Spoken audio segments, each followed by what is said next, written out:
Hi guys, I'm Richie Donnell from MySportsStop.com here today with Brett Burke to talk about the New York Yankees. Not only are they the New York Yankees, but they're going to be the new look Yankees as well as they continue to move out the old and come in with the new. You look at the new core: Gary Sanchez, 24 years old; Clint Frazier, 22; Justice Sheffield, 20; Gleyber Torres, 20; Greg Bird, 24; Aaron Judge, 24. I don't think we've ever really seen this out of the Yankees before.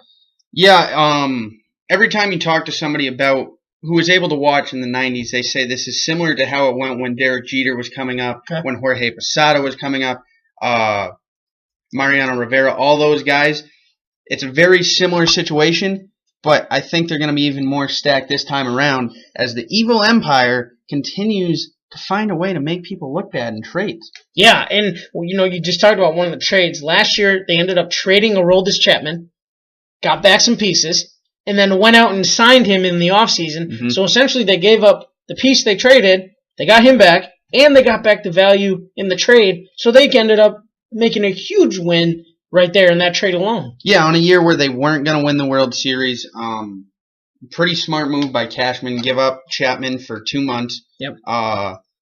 Might have had something to do with the way men used Chapman in the postseason that brought him back to New York. But Chapman, obviously they paid him. They dealt with the suspension he faced last year, but they have a great bullpen, a great 8th and 9th inning with Dellin Betances and Aroldis Chapman now.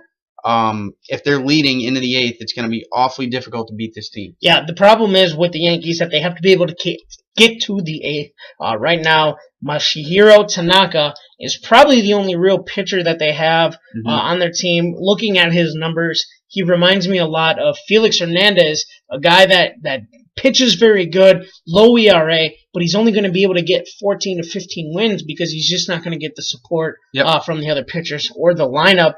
But really, there's nothing else behind him. Yeah, their number 2 is probably going to be Michael Pineda, a decent pitcher when he's using pine tar, but he got caught and kicked out of that game.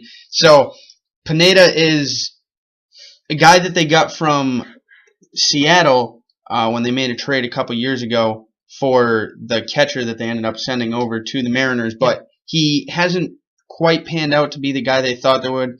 Ivan Nova, now out of New York, never lived up to the hype either, so they're struggling. And then CC Sabathia is going to be like 37 years old or something. So they're really living on the older edge, and that was the problem last year with A-Rod and Mark Teixeira. They were old. They weren't very good. Right. And then they bring up the guys like Gary Sanchez, who hit 20 home runs in 51 games. Aaron Judge. I mean, they have so much young talent, but they're in a very similar situation to the Baltimore Orioles, where they don't have that pitching talent so much in the minor league system. Well, we talked about all the young guys that they have. They still do have some veterans. Brett Gardner, Jacoby Ellsbury, a recently signed Matt Holliday, and Starlin Castro. Obviously, the Yankees are going to be in a little bit of trouble here, but as they continue to move out with the old and in with the new, how fast do you think this rebuild, so to speak, is going to be for the Yankees? I think it will all depend on if they're able to find pitching.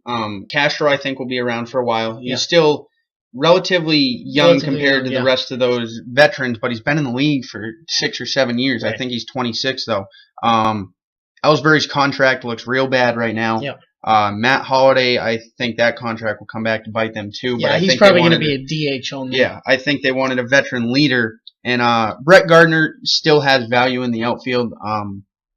They don't have a speedster that they can put out there right now, and he will fill that role until they find someone. But it's all going to come down to pitching. They do have a good bullpen. They just don't have any starters to help get the ball there. Yeah, so one thing that I really liked, what the Yankees are doing this spring training, maybe not necessarily a lot of people liking it, but because A-Rod is still getting paid by the Yankees because of his contract, they decided to put him in charge of the prospects. So anybody who has not been on the Major League roster yet or is a young player is getting to have these one-on-one experiences, this personal time, this training, so to speak, with Alex Rodriguez.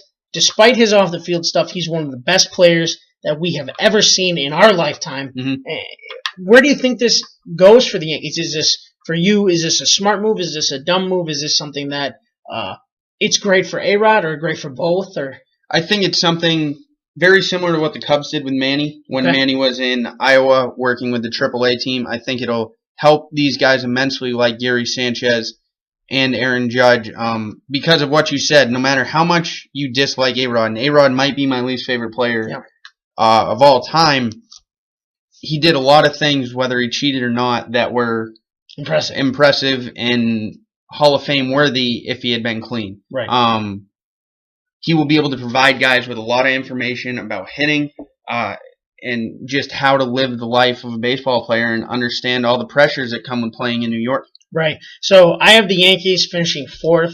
I think they're at least another year or two away with these young players to finally start to turn the corner a little bit, having them finish only above the Tampa Bay Rays. Where do you see the Yankees coming in this season? I think they will battle for 3rd with the Blue Jays. I don't think they'll come out on top. They'll finish 4th as well.